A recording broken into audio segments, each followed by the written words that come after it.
hanya 1 M. Menurut Abang sendiri, vonis yang dijatuhkan hakim itu sudah sesuai atau seperti apa sih, Bang? Oke, selamat sore. Saya Dr. Firman Chandra. Saya advokat, lawyer, dan kaprodi Magister Ilmu Hukum yang mahasiswanya polisi, jaksa, BPN, dan lain-lain.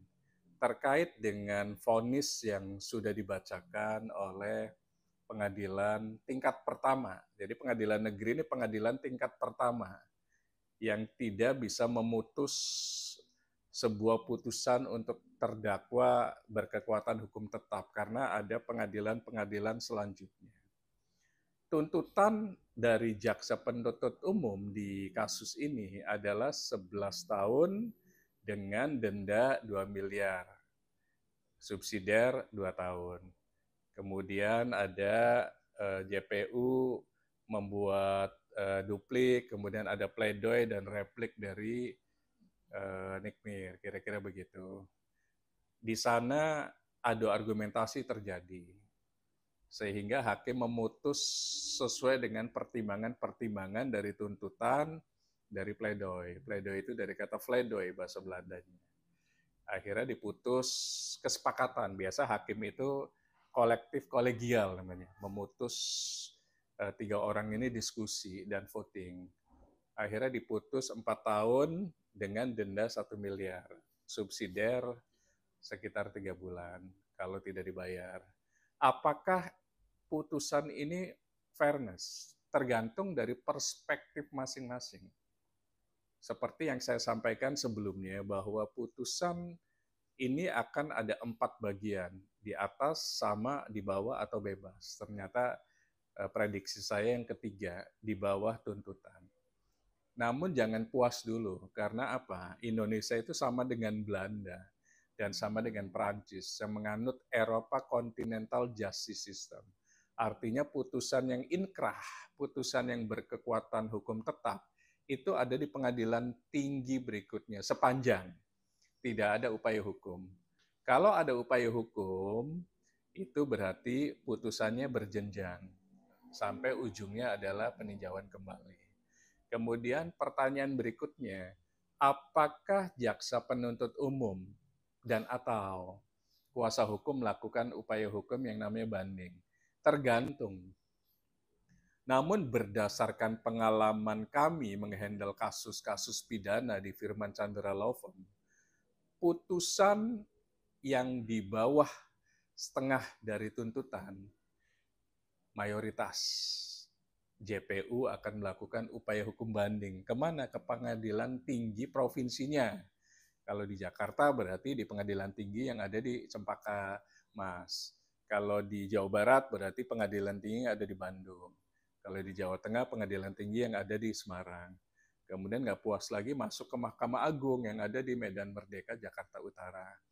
Jadi dikasih waktu nih menurut hukum acara persidangan, Kitab Undang-Undang Hukum Acara Pidana, dikasih waktu selama 14 hari untuk berpikir apakah tidak melakukan upaya hukum atau melakukan upaya hukum. Kalau sampai 14 hari tidak ada register banding ke pengadilan tinggi atau register banding melewati panitra pidana yang ada di Pengadilan Negeri Jakarta Selatan, dua-duanya berarti inkrah. Namun yang seperti saya sampaikan, bila amar putusan itu di bawah setengah dari tuntutan, mayoritas kasus pidana tersebut, JPU akan melakukan upaya hukum yang namanya banding. Namun kita tunggu. Tapi kalau berdasarkan pengalaman kami menghandle kasus pidana, itu banding. Nah, banding itu nanti akan diputus sekitar 3 sampai 1 tahun oleh majelis hakim yang ada di dalam Pengadilan Tinggi Jakarta. Ada 3 majelis hakim, ada panitera, kemudian ada berkas perkara di depan mejanya. Tapi ini persidangan tertutup, tidak diketahui oleh publik sidangnya bagaimana, kapan, dan lain-lain. Nanti putusannya itu akan ditunggu saja.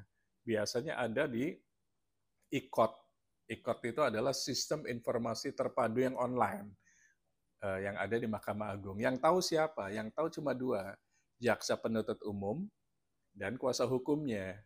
Karena mereka terintegrasi di IKOT sistemnya. Jadi kita tunggu 14 hari, namun berdasarkan pengalaman kami sebagai kuasa hukum, itu kemungkinan besar banding. Karena apa?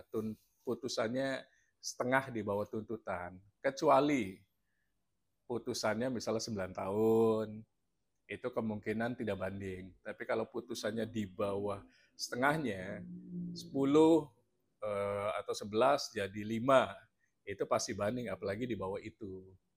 Jadi kita tunggu saja yang terbaik bagaimana, tunggu dari pihak JPU dan atau kuasa hukumnya. Bisa jadi kuasa hukumnya duluan juga, bisa jadi. Tapi kalau JPU, kalau di bawah setengah, mayoritas banding. Artinya belum sah keputusan hakim hari ini? Belum inkrah. Inkrah itu adalah final and binding dan berkekuatan hukum tetap. Kalau sudah berkekuatan hukum tetap, tempat dari terdakwa itu pindah ke lapas, bukan di rutan lagi. Dan status dari terdakwa menjadi terpidana atau napi. Nah, itu berbeda. Sepanjang belum memiliki kekuatan hukum tetap yang namanya inkrah, berarti masih statusnya terdakwa karena belum berkekuatan hukum tetap. Itu yang dianut Indonesia. Untuk JPU sendiri, untuk mengajukan hal itu dikasih waktu untuk berapa lama, Pak? Maksimum 14 hari. Jadi hari ini tanggal 28, berarti ditambah 14 hari. Sabtu Minggu dihitung. Nah, kira-kira begitu. Berarti di tanggal 12, kira-kira. 12 terakhir. Jadi kalau memang sudah ada yang banding, ya berarti tunggu putusan dari majelis hakim, yang biasanya 3 bulan sampai 1 tahun. Jadi terdakwa akan ada di dalam rutan saja selama 1 tahun itu. Artinya ini sudah tidak wewenang PN Selatan lagi ya? Sudah selesai. Kewenangan tingkat pertama yang namanya Pengadilan Negeri Jakarta Selatan itu sudah selesai. Kalau banding berarti kewenangan untuk memutus kasus pidana tersebut itu ada di hakim banding yang ada di Pengadilan Tinggi DKI Jakarta.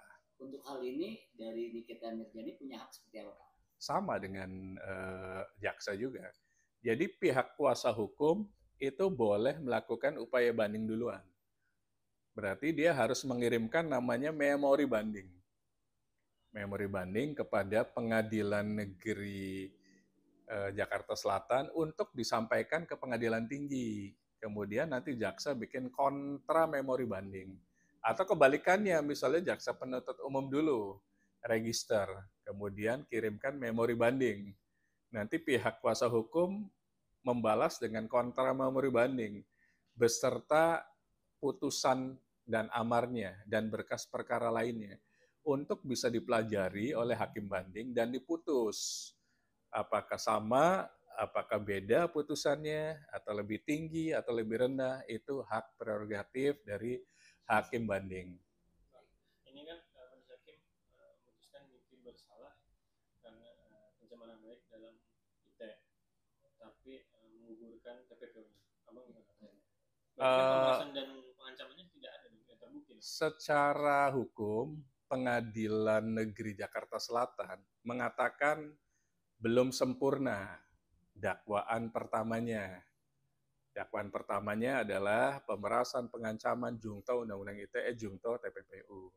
Menurut Majelis Hakim Pengadilan Negeri, belum sempurna tafsir dari layering uang yang dibelikan rumah tersebut. Gitu loh. Nah, dari sana masing-masing kan punya tafsir. Nah, nanti bagaimana dengan Pengadilan Tinggi? Apakah sepakat dengan putusan Pengadilan Negeri atau tidak? Kalau tidak, berarti kan merubah. Ini namanya uji materi, pengujian peraturan perundang-undangan. Karena putusan majelis hakim itu membentuk undang-undang baru sebenarnya. Jadi pengujian peraturan perundang-undangan itu bukan melulu merubah undang-undang dan pasal-pasalnya, tapi merubah putusan majelis hakim yang di bawahnya. Jadi tunggu saja 14 hari, apakah ada upaya hukum banding atau tidak.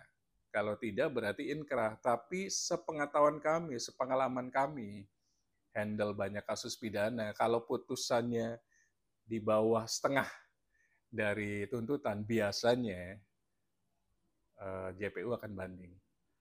Pak, terkait ini Pak, Salaman atau tidak itu tidak ada irisannya sebenarnya. Artinya ya mungkin mereka harus keluar karena ada kesibukan atau apa, segera keluar gitu loh. Jadi tidak ada korelasinya gitu loh. Tapi intinya masing-masing kelihatannya dari perspektifnya mereka belum puas gitu loh dengan putusan tingkat pertama tersebut.